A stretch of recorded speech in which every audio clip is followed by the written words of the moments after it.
আমেরিকার দুটি বিমান ও দুটি হেলিকপ্টার ধ্বংসের দাবি ইরানের। বিধ্বস্ত বিমানের পাইলট উদ্ধারে ইরান আমেরিকার রুদ্ধশ্বাস অভিযান। তেহরান সহ ইরানের গুরুত্বপূর্ণ শহরগুলোতে ইসরায়েল আমেরিকার লাগাতার হামলা।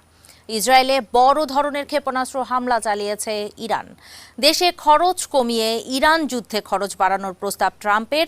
যুদ্ধবিরতির আমেরিকার প্রস্তাব নাকচ করল ইরান। মধ্যপ্রাচ্য সংকটের সব শেষ খবর জানাতে আপনাদের সাথে আছি আমি ঝুমি রহমান।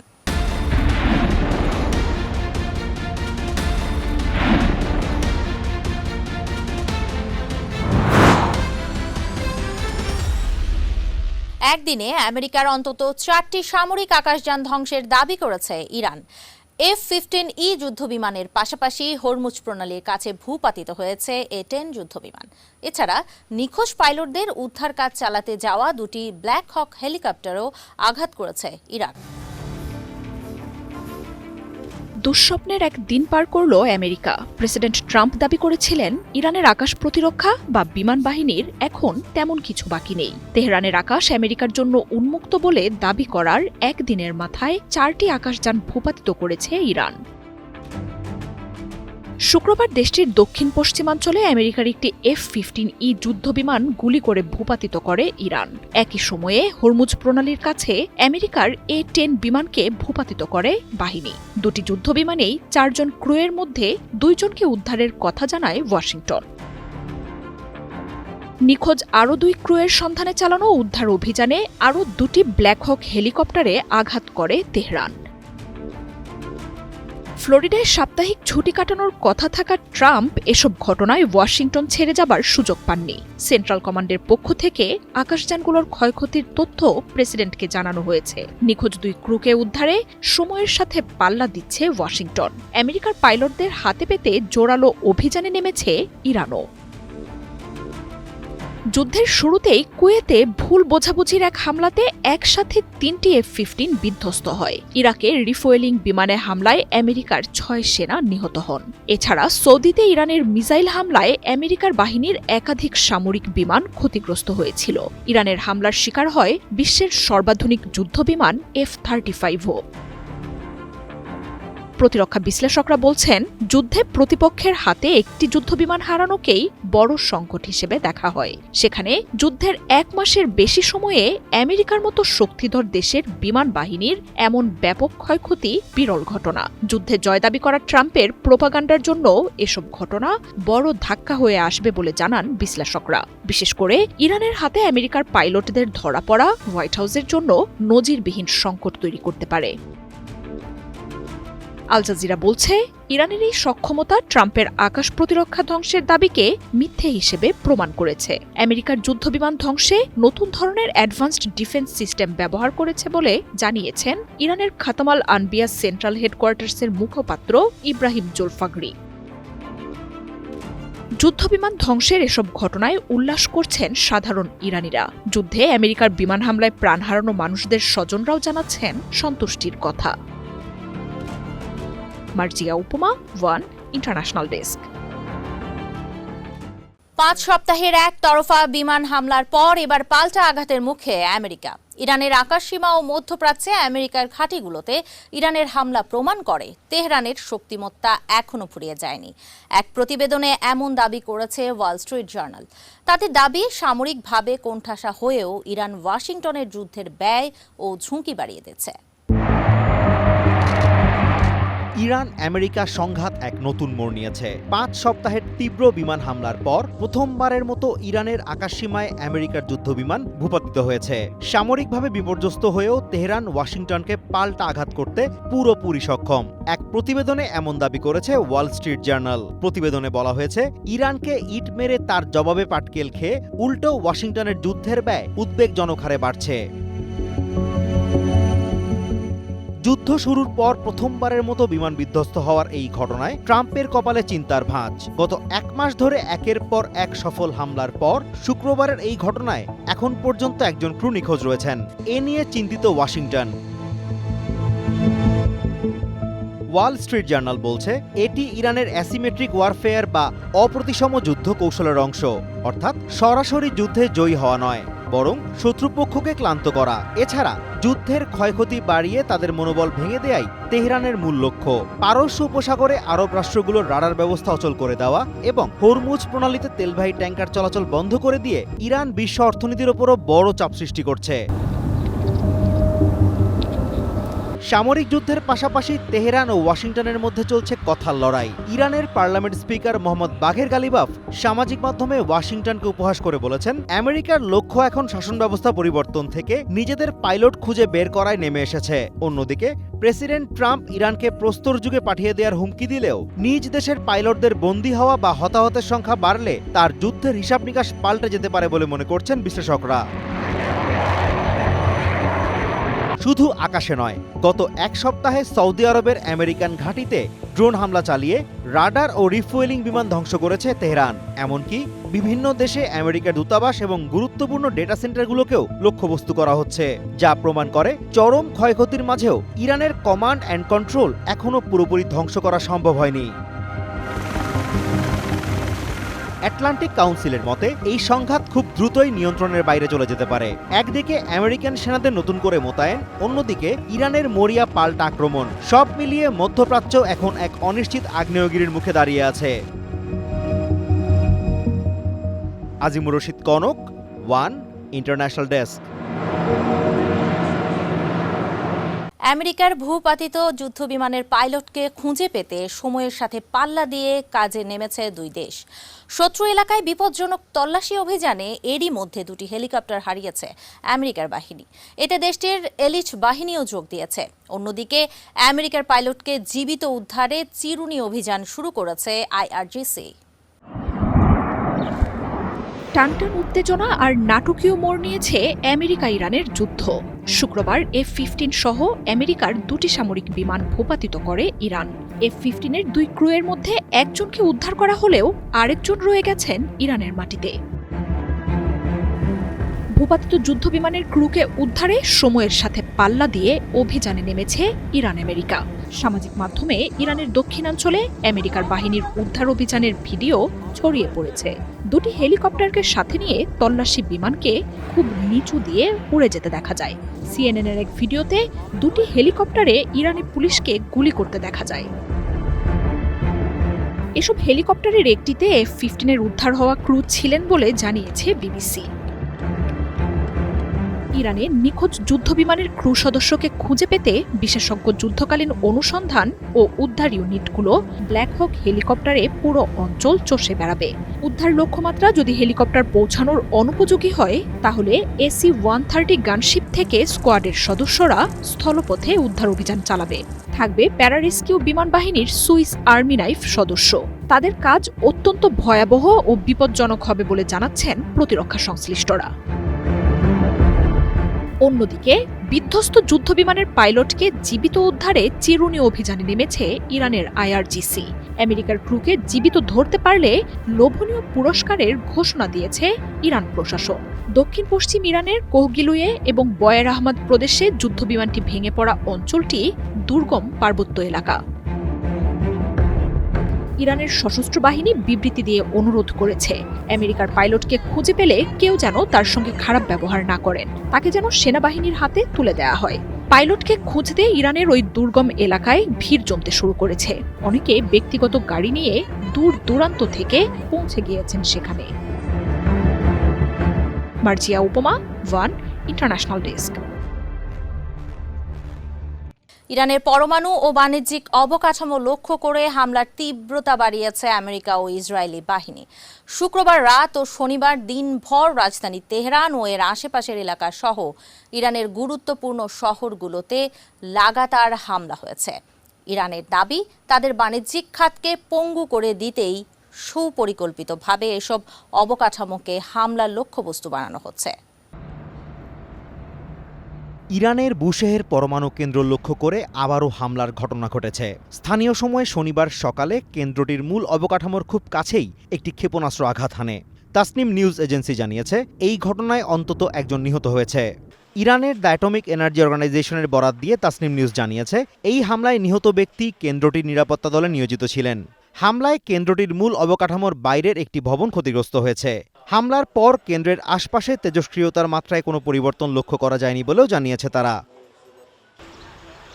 ইরানের বন্দর ইমাম শহরের একটি পেট্রোকেমিক্যাল প্লান্টে বিমান হামলার ঘটনা ঘটেছে।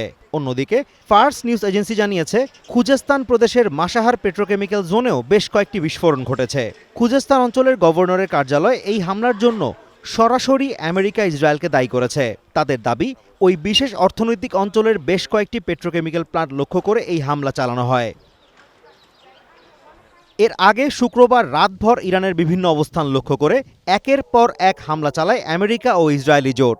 সবচেয়ে তীব্র হামলা লক্ষ্যবস্তু করা হয় রাজধানী তেহরানের পশ্চিম ও পূর্বাঞ্চল। রাতভর ওই অঞ্চল থেকে একের পর এক বিস্ফোরণের শব্দ শোনা যায়। এছাড়া বাণিজ্যিকভাবে গুরুত্বপূর্ণ ইস্পাহান শহরেও তীব্র হামলার ঘটনা ঘটেছে। এর পাশাপাশি উর্মিয়া, খোররামাবাদ, কারাজ এবং কোম শহরেও হামলা হয়েছে। কারাজের B1 সেতুতে হামলার ঘটনায় নিহতের সংখ্যা বেড়ে 13 জনে দাঁড়িয়েছে। এদিন ইরান সরকারের পক্ষ থেকে কারাজ B1 সেতুর ক্ষয়ক্ষতি পর্যবেক্ষণে একদল সাংবাদিককে সেখানে নিয়ে যাওয়া হয়। এই দলে বেশ কয়েকজন বিদেশি সাংবাদিকও ছিলেন। ইরানের ইউনিভার্সিটিগুলোকে লক্ষ্য করে হঠাৎ করে হামলার ঘটনা বেড়ে যাওয়ায় প্রাণহানির প্রতিরোধে সব ইউনিভার্সিটিকে অনলাইনে ক্লাস পরিচালনার নির্দেশ দিয়েছে দেশটির বিজ্ঞান ও প্রযুক্তি বিষয়ক মন্ত্রণালয়। Azimur Rashid Konok, one international desk. দক্ষিণাঞ্চলের পর এবার ইসরায়েলের মধ্যাঞ্চলে বড় ধরনের ক্ষেপণাস্ত্র হামলা চালিয়েছে ইরান।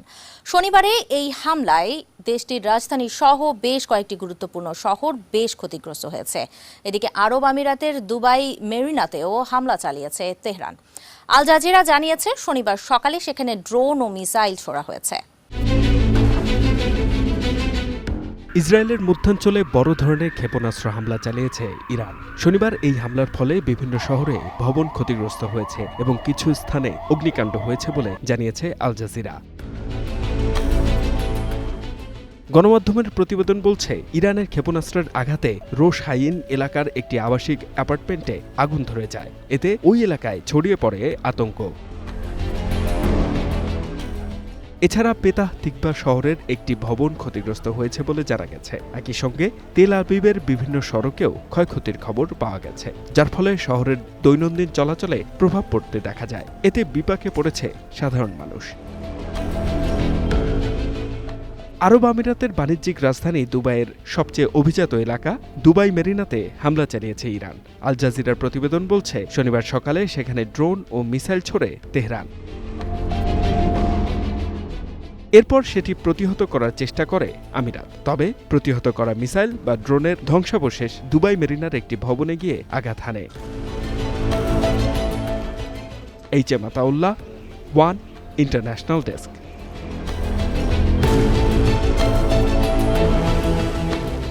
এক মাসেরও বেশি সময় ধরে চলা যুদ্ধে ইরানের স্বাস্থ্যসেবা প্রতিষ্ঠানগুলোতে 20টির বেশি হামলা হয়েছে, এমন তথ্য দিচ্ছে বিশ্ব স্বাস্থ্য সংস্থা।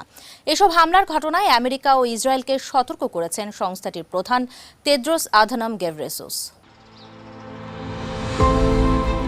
ইরানে আমেরিকা ও ইসরায়েলের হামলা শুরুর পর থেকে এখন পর্যন্ত দেশটির স্বাস্থ্যসেবা খাত লক্ষ্য করে 20টির বেশি হামলা হয়েছে। এই তথ্য জানিয়েছেন বিশ্ব স্বাস্থ্য সংস্থা WHO প্রধান তেদ্রোস আধানম গেব্রিয়াসুস। ইরানের স্বাস্থ্যসেবা স্থাপনাগুলোর ওপর আমেরিকা ও ইসরায়েলের হামলার ঘটনায় সতর্ক বার্তা দিয়েছে সংস্থাটি। তেহরানের প্রাচীনতম গবেষণা ও স্বাস্থ্য প্রতিষ্ঠানগুলোর একটি পাস্তুর ইনস্টিটিউটে হামলার পর এই সতর্কতা জারি করা হয়। WHOর প্রধান জানান, তেহরানে ইরানের স্বাস্থ্যসেবা কেন্দ্রগুলোতে একাধিক হামলার খবর পাওয়া গেছে। পাস্তুর ইনস্টিটিউট গুরুতরভাবে ক্ষতিগ্রস্ত হয়েছে, ফলে সেবা কার্যক্রম চালিয়ে যাওয়া সম্ভব হচ্ছে না। এর আগে বৃহস্পতিবার এক্সে ক্ষতিগ্রস্ত ভবনের ছবি প্রকাশ করেন ইরানের স্বাস্থ্য মন্ত্রণালয়ের মুখপাত্র হোসেইন কেরমানপুর। তবে ইরানের বার্তা সংস্থা ISN জানায়, এসব হামলার পরও পাস্তুর ইনস্টিটিউটের কার্যক্রম বন্ধ হয়নি। তেদ্রোস বলেন, এই ইনস্টিটিউট জরুরি পরিস্থিতি সহ জনস্বাস্থ্য রক্ষা ও উন্নয়নে গুরুত্বপূর্ণ ভূমিকা পালন করে। এছাড়া দেলারাম সিনা মানসিক হাসপাতাল এবং তৌফিক দারু ফার্মাসিউটিক্যাল কারখানাতেও হামলায় ক্ষতিগ্রস্ত হয়েছে। তবে এইসব ঘটনায় এখনও হতাহতের খবর পাওয়া যায়নি। এদিকে খুজেস্তান প্রদেশের ইমাম আলী হাসপাতালের কাছে একটি বিস্ফোরণের ফলে হাসপাতালটি খালি করে দিতে হয়, ফলে সেবা কার্যক্রম বন্ধ হয়ে যায়। রেড ক্রিসেন্ট সোসাইটি জানায় তাদের একটি গুদামেও হামলা চালানো হয়েছে, ফলে ত্রাণ সামগ্রী বহনের কন্টেইনার, বাস ও অন্যান্য যানবাহন ধ্বংস হয়ে গেছে। সংস্থাটি আরও জানায় এই যুদ্ধে এখন পর্যন্ত ৩০৭টি স্বাস্থ্য, চিকিৎসা ও জরুরি সেবা কেন্দ্র ক্ষতিগ্রস্ত হয়েছে। ইসরাত মুক্তি, ওয়ান ইন্টারন্যাশনাল ডেস্ক। ইরান যুদ্ধের কারণে ২০২৭ অর্থ বছরের জন্য $১.৫ ট্রিলিয়ন প্রতিরক্ষা বাজেট প্রস্তাব করেছেন আমেরিকার প্রেসিডেন্ট ডোনাল্ড ট্রাম্প। বলা হচ্ছে এটা আমেরিকার প্রতিরক্ষার ইতিহাসে সর্বোচ্চ বাজেট প্রস্তাব। প্রতিরক্ষা ছাড়াও দেশটির বিচার বিভাগের জন্য $৪০ বিলিয়ন বাড়তি বরাদ্দের প্রস্তাব এসেছে। উচ্চাভিলাষী এই বাজেট প্রস্তাবের বিরোধিতা করছেন ডেমোক্রেটরা। দীর্ঘ হচ্ছে ইরানের সঙ্গে আমেরিকার সংঘাত, বাড়ছে যুদ্ধের খরচ।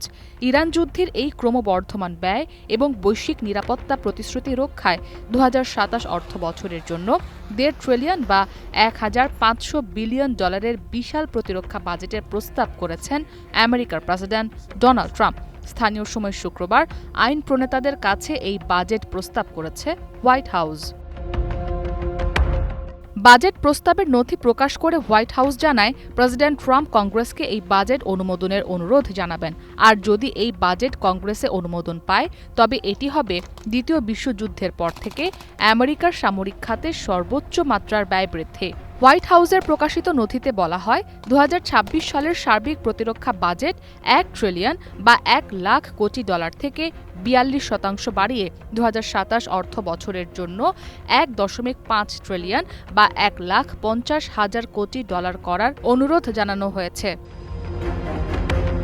প্রতিরক্ষা বাজেটে বিপুল পরিমাণ অর্থ বাড়াতে গিয়ে বেসামরিক অভ্যন্তরীণ বিভিন্ন খাতে আগামী অর্থ বছরের জন্য খরচ প্রায় ১০% বা $৭৩ বিলিয়ন কাটছাঁট করে প্রতিরক্ষা ব্যয় $৫০০ বিলিয়ন বা $৫০,০০০ কোটি বাড়ানোর প্রস্তাব দিয়েছেন ট্রাম্প, যেখানে কৃষি খাতে ১৯%, স্বাস্থ্য বিভাগে ১.১৫% ও পরিবেশ সংরক্ষণ সংস্থায় ৫২% কাটছাঁটের কথা বলা হয়েছে। এছাড়া নাসার বাজেটে ২৩% কাটছাঁটের প্রস্তাব করা হয়েছে, ফলে প্রায় ৪০টি বৈজ্ঞানিক কর্মসূচি বন্ধ হতে পারে। এএফপি এক প্রতিবেদনে জানায়, টানা ৩৫ দিন অর্থাৎ ৫ সপ্তাহে ইরান যুদ্ধ গড়ানোয় বাজেটে আর্থিক চাপ স্পষ্টভাবে ফুটে উঠেছে। আমেরিকার গণমাধ্যমগুলোর প্রতিবেদন বলছে, রুদ্ধদ্বার কংগ্রেস ব্রিফিংয়ে জানানো হয়, এই যুদ্ধে আমেরিকার প্রতিদিনের খরচ প্রায় $২০০ কোটি পৌঁছেছে। বিপুল পরিমাণ গোলাবারুদ ও অস্ত্রের ঘাটতি পূরণ এবং সামরিক অভিযান অব্যাহত রাখতেই এই বর্ধিত বরাদ্দের দাবি জানিয়েছেন ডোনাল্ড ট্রাম্প। প্রতিরক্ষা ছাড়াও বিচার বিভাগের জন্য $৪০ বিলিয়ন বাড়তি বরাদ্দের প্রস্তাব করা হয়েছে। তবে ডেমোক্র্যাটরা এই বাজেটের তীব্র বিরোধিতা করে সামাজিক মাধ্যমে এক বিবৃতিতে বলেছেন, আমেরিকার জনগণ স্বাস্থ্যসেবা চায়, যুদ্ধ নয়। ট্রাম্প প্রশাসন ইরানের সঙ্গে এক হঠকারী যুদ্ধে বিলিয়ন বিলিয়ন ডলার খরচ করছে, কিন্তু স্বাস্থ্য খাতে বরাদ্দ বাড়াতে অস্বীকৃতি জানাচ্ছে। ট্রাম্পের এই প্রস্তাবের বিরুদ্ধে প্রতিবাদের কথা জানান ডেমোক্র্যাটরা। ইসরাত মুক্তি, ওয়ান ইন্টারন্যাশনাল ডেস্ক। যুদ্ধে থাকায় আমেরিকার ফেডারেল সরকার ডে কেয়ারের খরচ দিতে পারবে না বলে জানিয়েছেন দেশটির প্রেসিডেন্ট ডোনাল্ড ট্রাম্প। মেডিকেড সহ যেসব স্কিম রয়েছে সেগুলো স্টেটগুলোর উপর ছেড়ে দেওয়া উচিত বলেও মন্তব্য করেছেন তিনি। আগামী বছরের জন্য বেসামরিক খাতের ব্যয় 10% কমিয়ে সামরিক বাজেট আরও $৫০০ বিলিয়ন বাড়ানোর প্রস্তাব দিয়েছেন president Trump. I said to Russell, don't send any money for daycare because the United States can't take care of daycare. আমি আসলে ওদের বলেছিলাম ডে কেয়ারের জন্য কোনো টাকা পাঠিও না, এটা স্টেটগুলোর দায়িত্ব নেওয়া উচিত। ডে কেয়ার সামাল দেয়া আমাদের কাজ নয়। 50টি স্টেট নিয়ে আমরা একটি বড় দেশ, আমরা যুদ্ধ করছি, আমাদের আরও অনেক বিষয় সামলাতে হয়। স্টেটগুলোকে ডে কেয়ারের দায়িত্ব নিতে হবে এবং তাদেরই এর খরচ বহন করা উচিত। এসব কাজের জন্য তাদের কর বাড়াতে হবে। কিন্তু আমাদের পক্ষে ডে কেয়ার, মেডিকেড, মেডিকেয়ার এসব আলাদা আলাদা বিষয় সামলানো সম্ভব নয়। এগুলো স্টেট পর্যায়ে করা উচিত, ফেডারেল পর্যায়ে এগুলো করা যায় না। আমাদের একটা জিনিসেরই দায়িত্ব নিতে হবে, তা হলো সামরিক সুরক্ষা। আমাদের দেশকে রক্ষা করতে হবে, কিন্তু বাকি সব ছোট ছোট বিষয়গুলো, যেসব স্ক্যাম রয়েছে, সেগুলো স্থানীয় পর্যায়ে ছেড়ে দিতে হবে। যুদ্ধবিরতির আমেরিকার প্রস্তাব নাকচ করল ইরান। দেশটির দাবি মিত্র দেশের মাধ্যমে বুধবার তেহরানের কাছে 48 ঘণ্টার যুদ্ধবিরতি প্রস্তাব পাঠায় ওয়াশিংটন। তবে তা বাতিল করে দিয়েছে ইরানের শীর্ষ নেতৃত্ব। আমেরিকার যুদ্ধবিরতির প্রস্তাব আনুষ্ঠানিকভাবে প্রত্যাখ্যান করেছে ইরান। গত বুধবার আঞ্চলিক মিত্র দেশের মাধ্যমে তেহরানে 48 ঘণ্টার যুদ্ধবিরতির প্রস্তাব পাঠায় ট্রাম্প প্রশাসন। তবে ওয়াশিংটনের সেই প্রস্তাব বাতিল করে দিয়েছে মাসুদ পেজেশকিয়ানের সরকার। ফার্স্ট নিউজের বরাত দিয়ে আল জাজিরা এসব তথ্য জানায়। ইরানের এই প্রত্যাখ্যান যুদ্ধ নিয়ে দেশটির কঠোর অবস্থানকেই তুলে ধরছে। যুদ্ধবিরতি প্রস্তাব নিয়ে মধ্যস্থতা করা দেশগুলো নিজেদের নাম প্রকাশ করেনি। বলা হচ্ছে আনুষ্ঠানিকভাবে নয়, বরং পেছনের দরজা দিয়েই আমেরিকার এই প্রস্তাব ইরানকে পৌঁছে দেওয়া হয়েছিল। কূটনৈতিক প্রচেষ্টার ধসে সামনের দিনগুলোতে সামরিক উত্তেজনা আরও বাড়বে বলে ধারণা করা হচ্ছে। এদিকে টাইমস অব ইসরায়েল বলছে, আঞ্চলিক দেশগুলোর পাশাপাশি পাকিস্তানের মধ্যস্থতা ঘিরেও অচলাবস্থা তৈরি হয়েছে। ইসলামাবাদে ওয়াশিংটনের প্রতিনিধিদের সাথে দেখা করায় অস্বীকৃতি জানিয়েছে তেহরান। এছাড়াও ট্রাম্প প্রশাসনের অযৌক্তিক শর্ত মেনে নিতেও অসম্মতি জানিয়েছে দেশটি। ওয়াল স্ট্রিট জার্নাল এক রিপোর্টে বলছে, যুদ্ধ বন্ধে কূটনৈতিক তৎপরতা বাড়িয়েছে তুর্কি ও মিশর। কাতার বা ইস্তাম্বুলে যুদ্ধরত দেশগুলোকে নিয়ে বৈঠকে বসার বিকল্প ভাবা হচ্ছে, যদিও কাতার মধ্যস্থতাকারীর ভূমিকা পালনে আগ্রহী নয়। এদিকে সরকারের বরাত দিয়ে ইরানের রাষ্ট্রায়ত্ত গণমাধ্যমগুলো বলছে, মধ্যপ্রাচ্যে ব্যাপক চ্যালেঞ্জের মুখে পড়েছে আমেরিকার বাহিনী। তেহরানের আক্রমণ জোরদারের পর যুদ্ধ বন্ধে ওয়াশিংটন জোরালো কূটনৈতিক তৎপরতা শুরু করেছে বলেও দাবি দেশটির। হরমুজ খুলে দেওয়ার বদলে আমেরিকা অস্ত্রবিরতি চাইছে বলে জানায় এক্সিওস। বুধবার সম্ভাব্য যুদ্ধবিরতি নিয়ে সৌদি ক্রাউন প্রিন্স মোহাম্মদ বিন সালমানের সাথে কথাও বলেন ট্রাম্প। ট্রাম্পের যুদ্ধবন্ধের আলোচনার দাবির মধ্যেই শুক্রবার ইরান আমেরিকার 4টি বিমান ভূপাতিত করে। এই ঘটনা কূটনৈতিক আলোচনায় প্রভাব ফেলবে না বলেও জানিয়েছেন প্রেসিডেন্ট ট্রাম্প। যুদ্ধে এসব ঘটবে বলেও এনবিসি নিউজকে জানান তিনি। মার্জিয়া উপমা, ওয়ান ইন্টারন্যাশনাল ডেস্ক। ইরানের পররাষ্ট্রমন্ত্রী আব্বাস আরাকচি অভিযোগ করেছেন, আমেরিকার গণমাধ্যম ইরানের অবস্থানকে ভুলভাবে উপস্থাপন করছে।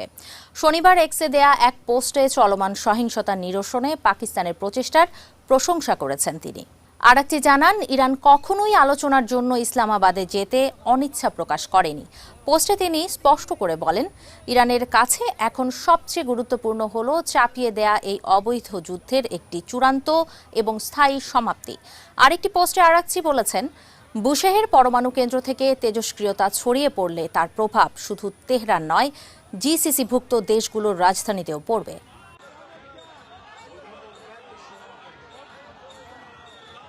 ইরান যুদ্ধের প্রভাবে বিশ্বজুড়ে খাদ্যপণ্যের দাম বাড়ছে। জাতিসংঘের খাদ্য ও কৃষি সংস্থা FAO জানায়, যুদ্ধের কারণে জ্বালানির দাম বাড়ার প্রভাব পড়েছে খাদ্যপণ্যের উপর। ইরান যুদ্ধের কারণে গুরুত্বপূর্ণ নৌপথ হরমুজ প্রণালী অবরুদ্ধ থাকায় দেশে দেশে বেড়েছে জ্বালানি তেলের দাম, যার বিরূপ প্রভাব পড়তে শুরু করেছে খাদ্যের বাজারে। জাতিসংঘের খাদ্য ও কৃষি সংস্থা FAO এর বরাত দিয়ে এক প্রতিবেদন প্রকাশ করে রয়টার্স। শুক্রবার প্রকাশিত ওই প্রতিবেদনে বলা হয়, জ্বালানি খরচ বেড়ে যাওয়ায় মার্চ মাসে বিশ্বজুড়ে খাদ্যের দাম আগের মাসের তুলনায় 2.4% বৃদ্ধি পেয়েছে। বৈশ্বিক খাদ্যমূল্য সূচক মার্চ মাসে দাঁড়িয়েছে 128.5 পয়েন্টে, যা ফেব্রুয়ারির সংশোধিত স্তরের তুলনায় 2.4% বেশি। দাম বৃদ্ধির এই ধারা চলছে টানা 2 মাস ধরে। শস্য, মাংস, দুগ্ধজাত পণ্য, ভোজ্য তেল এবং চিনি সহ প্রায় সব প্রধান পণ্যের দামই এই সময়ে বেড়েছে। বৈশ্বিক খাদ্যমূল্য সূচক অনুযায়ী মার্চে খাদ্যশস্যের মূল্য সূচক মাসিক ভিত্তিতে 1.5% বেড়ে 110.4 পয়েন্টে দাঁড়িয়েছে এবং বার্ষিক ভিত্তিতে বেড়েছে 0.6%। টানা তৃতীয় মাসের মতো বেড়েছে ভোজ্য তেলের দাম। এই পণ্যের মূল্য সূচক পৌঁছেছে 183.1 পয়েন্টে, যা গত ফেব্রুয়ারির তুলনায় 5.1% বেশি। আর বার্ষিক হিসেবে মূল্য বৃদ্ধি হয়েছে 13.2%। এদিকে পাম তেলের দাম এখন সয়াবিন তেলকেও ছাড়িয়ে গেছে, যার পেছনে অপরিশোধিত জ্বালানি তেলের দামের বৃদ্ধির বিষয়টি মূল ভূমিকা রেখেছে বলে ধারণা করা হচ্ছে। FAO জানিয়েছে, আন্তর্জাতিক বাজারে পাম তেলের দাম 2022 সালের মাঝামাঝি সময়ের পর সর্বোচ্চ স্তরে পৌঁছেছে। অন্যদিকে মাংসের মূল্যসূচক মার্চে গড়ে ১২৭.৭ পয়েন্ট হয়েছে, যা ফেব্রুয়ারির তুলনায় ১% এবং ১ বছর আগের তুলনায় ৮% বেশি। এছাড়া দুগ্ধজাত পণ্যের মূল্যসূচক মাসে ১.২% বেড়ে ১২০.৯ পয়েন্টে দাঁড়িয়েছে। তবে এটি ২০২৫ সালের মার্চের স্তরের চেয়ে ১৮.৭% নিচে রয়েছে। এফএওর প্রতিবেদনে আরও বলা হয়, চিনি বা খাদ্যপণ্যের দাম বাড়ার পেছনে প্রধান কারণ ছিল অপরিশোধিত জ্বালানি তেলের উচ্চ মূল্য। পরিস্থিতি এমন দাঁড়িয়েছে যে বিশ্বের শীর্ষ চিনি রপ্তানিকারক দেশ ব্রাজিল হয়তো আখ থেকে চিনি তৈরির বদলে ইথানল উৎপাদনের দিকে ঝুঁকবে। তবে সংস্থাটি বলছে, চিনির দামের ওপর বাড়তি চাপের আরেকটি কারণ হল মধ্যপ্রাচ্যে সংঘাত ছড়িয়ে পড়ার ফলে বাণিজ্য প্রবাহে নেতিবাচক প্রভাব পড়ার আশঙ্কা।